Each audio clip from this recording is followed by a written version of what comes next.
On est aujourd'hui au Salon de thé Le Lièvre et la Tortue sur la 3e avenue. On est à Limoilou. On est en compagnie d'un écrivain. Il a été journaliste longtemps, professeur de sociologie à l'Université de Montpellier 3 et spécialiste des médias et de la violence sur le web. Michel Moiti, bonjour. Bonjour. Et j'ai l'impression que ce roman qui met en scène un serial killer, qui met en scène en fait ses crimes en ligne, est la parfaite continuation de ses études et de ses recherches en tant que professeur et spécialiste de ces questions. Que vouliez-vous nous montrer? Écoutez, vous avez complètement raison. C'est vrai que ce roman est une sorte de continuité, une continuation de mon travail à l'université. Je dirais une relecture grand public de problématiques autour du web, de l'information sur le web, des fake news, de la vérité finalement. Est-ce que cette réalité qu'on subit à travers ce flux continu d'informations, c'est vraiment la réalité? Ou est-ce que c'est pas quelque chose finalement de très instable qui change d'heure en heure, qui nous forme à nous, mais je dirais surtout à nos enfants, qui eux n'auront grandi finalement que dans ce monde, fabrique une sorte de monde très instable, dont il est très difficile finalement de dire s'il s'agit du réel ou pas.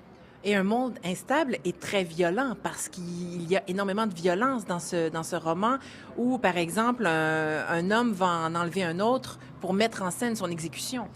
Oui, alors il y a des problèmes, des polémiques aujourd'hui entre l'idée que le monde est plus violent que jamais, ce qui n'est pas sûr, c'est pas certain. Le monde au 19e siècle était sans doute aussi très violent. Ce qui est certain, et ce qui est en tout cas qui saute aux yeux, c'est que la violence aujourd'hui est de plus en plus gratuite et devient surtout une sorte de marchandise. On a l'impression, en particulier sur Internet, où la violence et la mise en scène de la violence devient une sorte d'enjeu. Pas seulement pour les médias. Les médias ne sont pas les derniers non plus, à travers les rubriques faits divers, à relayer cette violence et ce sentiment d'insécurité que tout le monde ressent, plus ou moins.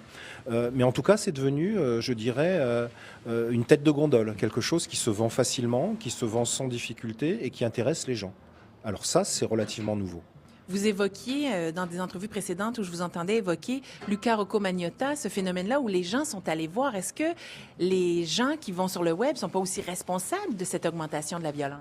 Alors pour l'affaire Magnotta, c'est indiscutablement quelque chose d'incroyable. C'est que ce type qui est rien du tout, qui est un pauvre type qui n'existe pas, qui a été un raté à peu près dans tout ce qu'il a entrepris, aussi bien le cinéma pornographique que le mannequinat, il a tout raté. La seule chose dont il a réussi à faire commerce, si j'ose dire, c'est l'assassinat de son petit ami qu'il a mis en scène de manière absolument monstrueuse sur Internet, en travaillant vraiment bien son sujet. Il a fait une bande son, il a fait du montage vidéo.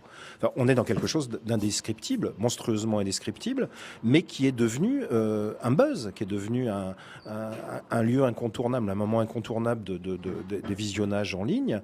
Alors que de quoi s'agit-il? De l'assassinat d'un jeune homme. Michel Moiti, ça a été un plaisir trop rapidement passé. Merci. Merci à vous.